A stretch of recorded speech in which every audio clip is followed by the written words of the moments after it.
The phone was ringing at 3 a.m. My eyes had focused on the glowing numbers of the digital alarm clock next to the bed. This was not good. 3 a.m. is not a fun time to be answering any kind of phone call. This is always a time when something is wrong and requires my input to precipitate a positive outcome.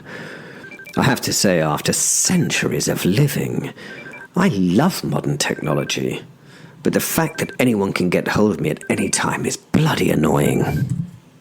Yes, you're right. I could turn the phone off. I could. But then I would miss out on the excitingly grim things that happen. Just as this would be a probable nightmare I'd be waking up to now, I found it amusing that my dream-filled sleep was pleasant and fun, whilst my time awake currently had a nightmare quality. On top of this, if I did not pick the phone up, the likelihood was that death and mayhem were going to occur to some poor innocent somewhere. The problems that my life brought me were incredibly interesting and diverse, and so here we go. Let's see what supernatural thing had raised its head into reality tonight. I let the phone ring while I prepared myself to answer it. I scratched my bristly chin, sat up, and put my glasses on. I don't need them, but it's a habit for some reason to put them on while answering the phone. I plumped the pillows and sat up, reaching for the phone. I may as well be comfy, whilst in shock and disbelief, as this call would probably bring. Right, anyway, here goes, by the grace of God. Hello, Simon here. How can I help? I answered in my most reassuring tone. The voice on the other end of the phone was difficult to make out and way too loud. The distortion going into my ears was almost painful, and I held the phone away from me for a few moments before I realized that it was not a distortion. It was simply loud panic, vocalized. You have to know how to deal with these situations at these times. I needed to let the person vent and eliminate all that energy. If I tried to interrupt them, they would not be able to focus. Let them pour out that emotion until they'd spent it. I allowed the person to rant until it went quiet at the other end of the line. I had allowed them to exercise the emotion they were feeling, and once all the noise had ceased and I could hear heavy breathing, I returned my delicate ear to the phone. I hear you, but I didn't get all of it. Could you repeat the key details, please? I've got a bad line at this end here. It was a lie, but in this case it would be more straightforward and less diversive explanation for why I didn't understand them, that they needed to calm the heck down. Aha. I see. I was scratching my head and sitting up in bed, feeling my own adrenaline and cortisol levels spiking. Sorry, just give me a moment to take that all in, I said, removing my glasses and rubbing my forehead. I had to think about what had just been said. Okay. I'll just repeat what you said, and could you just confirm each part of it for me? I asked. This is, unless I am very much mistaken, the mortuary at the Manchester Royal Infirmary. Correct? Okay, let me just get something to note the details down, please. I opened the drawer of the bedside stand, taking out a trusty moleskin notebook and pencil. I opened it to a fresh page and noted MRI in the corner of said page. Okay, right. You have the casualties of the fire and the military operation that occurred last night in your facility. Yes? I wrote this down and then turned my attention back to the terrified, ranting man on the other end of the phone. No, it's okay. Gosh, stay calm, will you? Gosh, it's okay. Take a few breaths, why don't you? Goodness me. I tried to reassure him, but the man was a fool. No, please don't worry. This must be extremely disturbing for you. You say that one of the body bags is moving. Are you sure? I was stunned into silence for a moment. Sorry, could you repeat that? It sounded like you said that body bag 7 is moving. Sorry, something, what do you mean? Something is moving, in it? I was noting all this down, and I knew I would ask the following question and get an answer I really didn't want to hear. I was already sitting on the edge of the bed with my feet planted on the floor.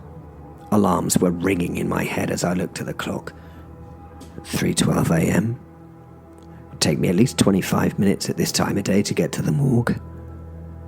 Gosh. I hope I can get there before. Jeepers. Before what? Well, it's cool. Really, I'm actually not too fond of werewolves. They're not simple supernatural creatures with definitive lore.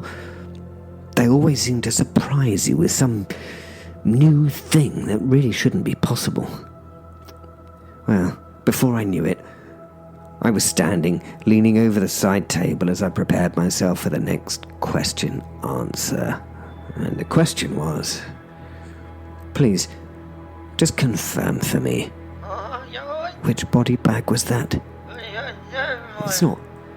It's not 7, is it? Well, I realise it doesn't seem that important, but believe me, it really is. It's a very poignant question for you, and for everybody else that's there. Gosh, it may even be a question of life and death. Okay, I see. That's not good. That's not good at all. I paused for thought for a moment, but it was a moment way too long for the man at the other end of the line. Okay, I need you to listen very carefully to me. You need to seal off the body chamber that the bag is in. I believe they're quite strong and can be locked. Correct? Then I need you to seal the facility and leave immediately. No, you need to leave immediately. Look, if the thing in that bag gets out, it will likely be very unhappy and very unpredictable. So please, expedite this situation. A full evacuation on the morgue site immediately is necessary. I'm on my way. Just get out. Sorry, no. I don't know if everything's going to be okay. It's not a simple question to answer, but I will say this. The longer we talk, you and I, here on this phone, and that you don't leave, the more likely it is it will turn into a veritable bloody horror show of death and mayhem down there. So can I ask you politely, please? I paused. To get off the damn phone so I can get you the help you need, and I can get there before the contents of bag bloody 7 kills the lot of you! I now had the phone ringing for my liaison in the police force. The phone was on speaker while I readied myself in, well, what turned out to be record time. As a sleep-filled voice answered the phone at the other end, I was already in my coat and on my way to the car. I went back from using the speakerphone to using the handset mic. "Hi, this is Simon," I told the woman who'd answered. I gave her a brief moment to let her process this in her restarting brain. "You need everything you've got down at the infirmary mortuary as soon as possible. Right there, right now, actually. No time to spare. Just get them all bloody down there. All of them. Everything you've got." "Yes, all of it." "Yes. Well, it looks like our werewolf is back. Literally. Back from the dead." Will. Well, that went better than I thought. I'd punched the Archangel Gabriel, known as Gabe to his friends apparently. I know you're probably thinking how on earth did I punch the Archangel Gabriel, but if that's what you're thinking, then I'm afraid you may not realise that I'm not on earth, I'm in heaven. I'm currently in the queue.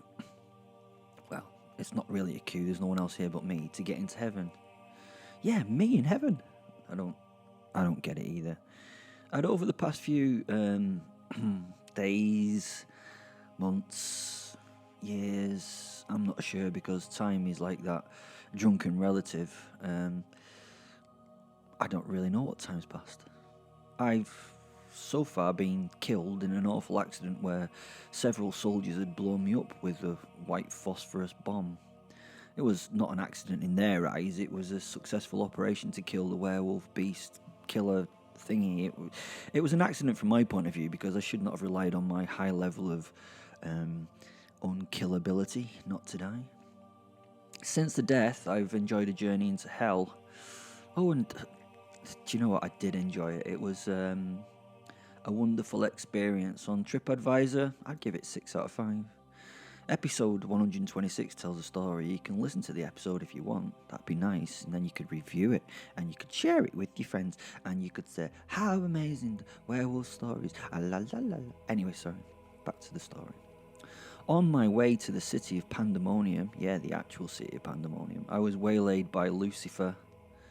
I suppose waylaid isn't the correct description of how we met. We sort of bumped into each other. I think it may have been on her behest, but it was definitely a bump not a waylay. She didn't waylay. I don't know. She just bumped into me. She had been my dark, feminine dream of a woman, and we'd run through an honest conversation. The chat had been about the fact that I needed to feel guilt in order to be made to suffer in hell, and the fact that, well, to be honest, I don't really feel any guilt. This really... it's difficult to describe what it did, but I think it would be simply said that it really pissed her off. When I had eventually fallen, I had to fall into hell. It took a very long time. I'd found hell's minions, the demons and shit. I'd found them funny and not frightening, and had melted them with laughter and much mirth. Turns out that they're held together with spite and hate, so if you take that away, they sort of fall apart. This led me to the headmistress's office. Oh, there's a fantasy. To her office. Well, it was a lift, or you Americans call it an elevator, that Hell's Demon Resources had put in for the inclusion of all hell-damned souls in a journey to horror and hell.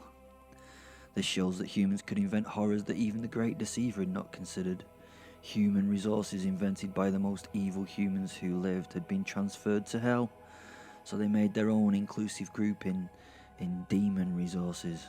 I wonder how they did it, like you have to make special circumstances for tentacles and breathing bladders and, evil intentions. The chat in the elevator had led me to be dumped in heaven at the pearly gates for him upstairs to deal with. You know who I mean, don't you? Yeah, you do. He's God and all that. Lucifer Morningwood, because that's what she'd give you.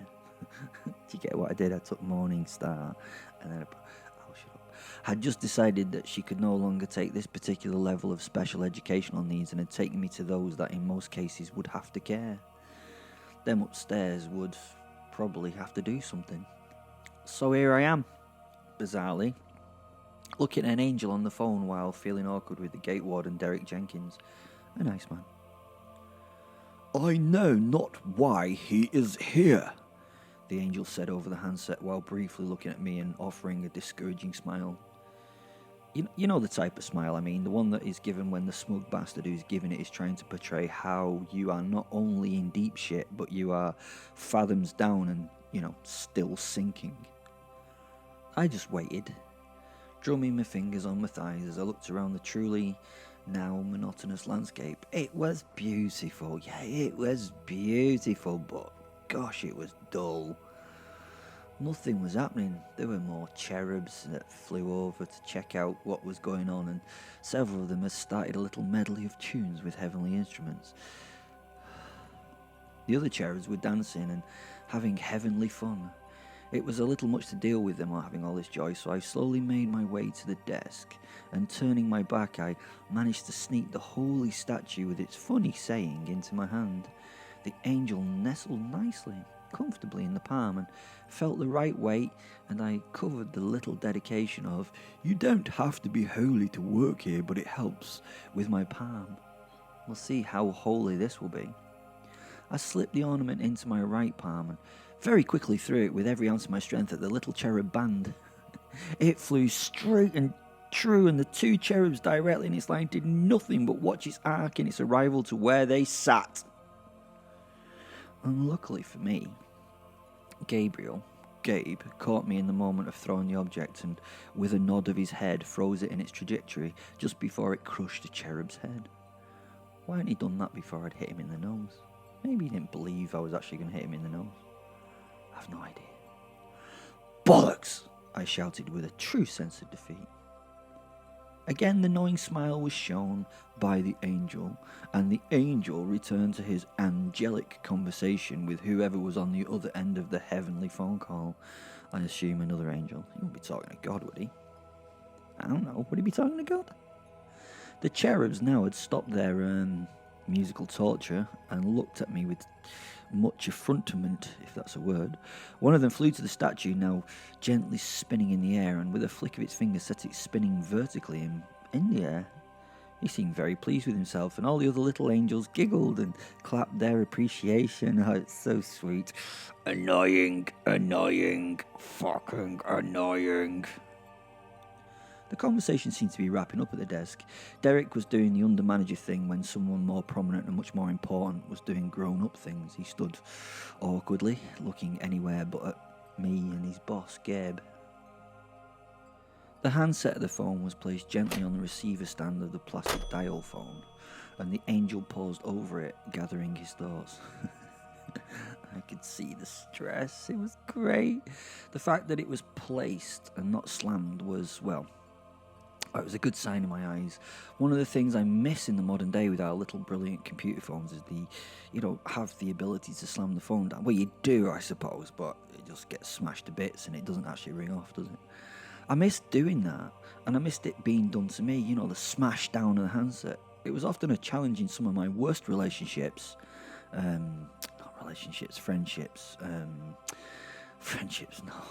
Conversations to see who would slam it down first in that lovely angry huff. I love a well-projected angry huff, and the mobile does not have that slammable huff-needed cover. Maybe I should invent an app. Everyone seems to have an app idea these days, don't they? Also, I was not the usual person to develop an app, I suppose. I was not snorting coke in your kitchen and talking shit. That's the usual app developer, is it not? Yeah, I think so. I think my app would be designed that you could put the phone down in a number of ways at the end of it by, pushing various buttons. You would have a button for various levels of aggressive slams, and then some of the others could be for, other situations. You could record the "no, you put it down first" for the honeymoon period of the relationship. You could leave that on repeat until the other person puts the phone down. I think of an idea that will make millions there. "Here, mate, pass me the baggie. I need a line." Anyway, where was I? Oh yeah, the angel being was thinking what he was going to say. He looked up and, in a very grave manner, he looked towards me. He then turned and leaning his backside heavily on the desk, heavily for an angel, and he just started to explain what had happened. He was still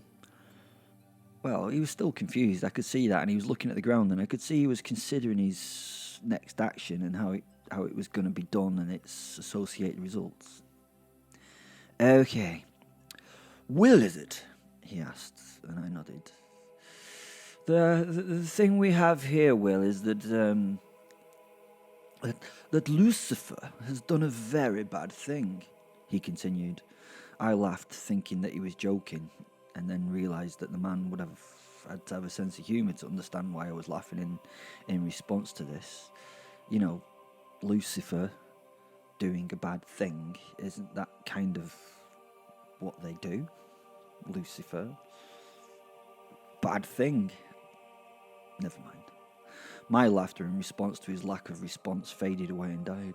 He sort of ignored this as though it had never sort of happened and looked at me as though I was one of the terminally stupid, which I suppose in his eyes I suppose I was.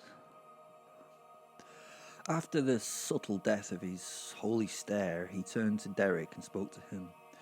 "Could you pass me his sins, Brother Derek?" he asked the little man before turning to me and leaving his hand extended in Derek's direction without looking. I think he just expected it to be filled by the required information. Derek, at this point, was stunned and ended up sort of freezing. His body was locked. His eyes looked now at all the piles of papers that littered the desk, the floor, the computer, and about a 10-foot sort of circumference patch around everything. Time ticked on as the angel looked at me deeply and sincerely, and the Derek tried to work out what he was going to do about this. After another few moments, the angel shook his hand towards the little man as if to request it to be filled.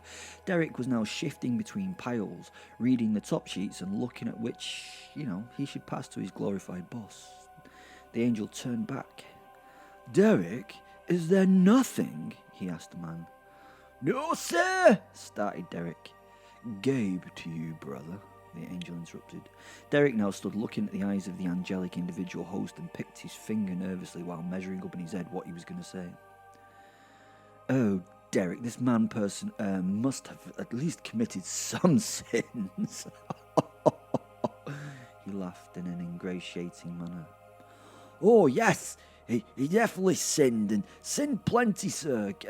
Gabe, I mean," he told the angel as he started to stare at the floor's detritus of evidence. "Well, could you pass me the sheet, please, then?" requested Gabriel. Derek looked around again at all the piles. He then did his best to, present all of the piles of paper with a bow and a flourish. "All these there is, and then we ran out of paper, so we didn't get 'em all," he told the now incredulous angel. It was great. The angel was in a state of shock and disbelief as he turned and scanning to view the piles and the fact that the printer was still pumping out invisible sins into the heavenly evening haze. Is that machine meant to do that?" the angel asked Eric. "I think it's trying to get rid of all those horrific sins from itself. It's meant to stop when paper runs out," he replied, shrugging. "But it ain't," he said quietly under his breath. The angel again was struck dumb. He again was in deep thought. I could tell old Gabe was trying to sort all this out in his little brain. He looked at all the piles. He looked at Derek, to whom he then suddenly gave an engaging smile, and then turning to me, he started to talk. It seems, Will, is it?" I nodded again. It's a bit rude in forgetting. "It seems that Lucifer has made a mistake bringing you up here. He waved his hand to the piles of paper that littered the ground. "This is, how can we describe it? It's an incredible body of work that you seem to have undertaken." I nodded and smiled in my pride, and he continued. "But, this place, this heaven, is not made for, things, and by things I don't mean to insult you, it's just a describing word that seems appropriate to what we see here. I mean, 10 little sins or 1 or 2 big ones are normally all we see here from our, let's call them, interviewees. But this, again, he turned and showed the piles.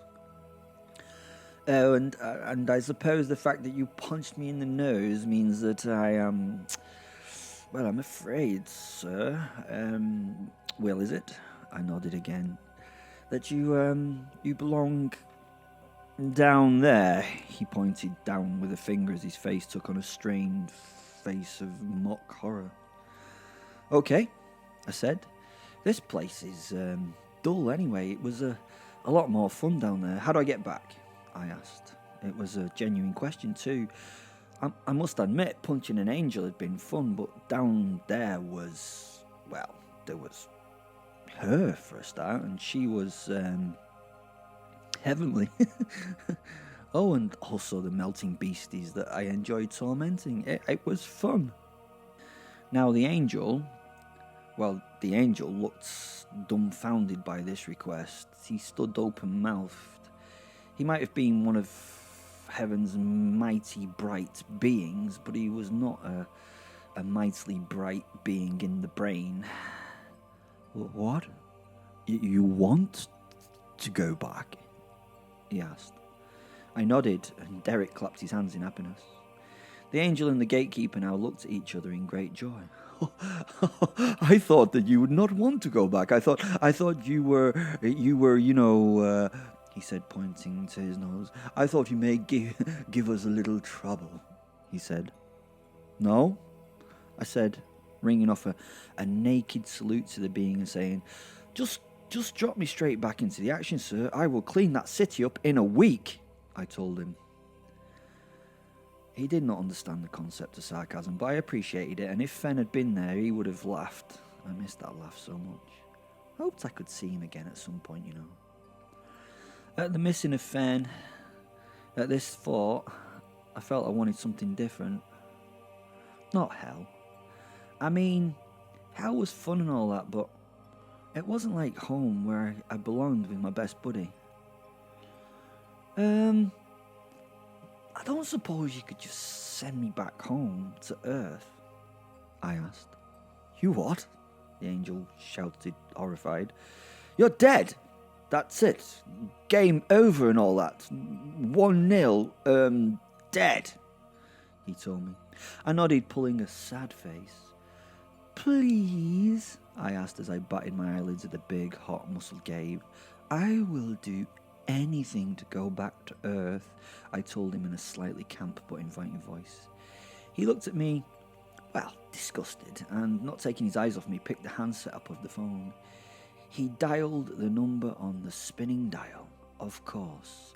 666. Yay! And so played the girl from Ipanema.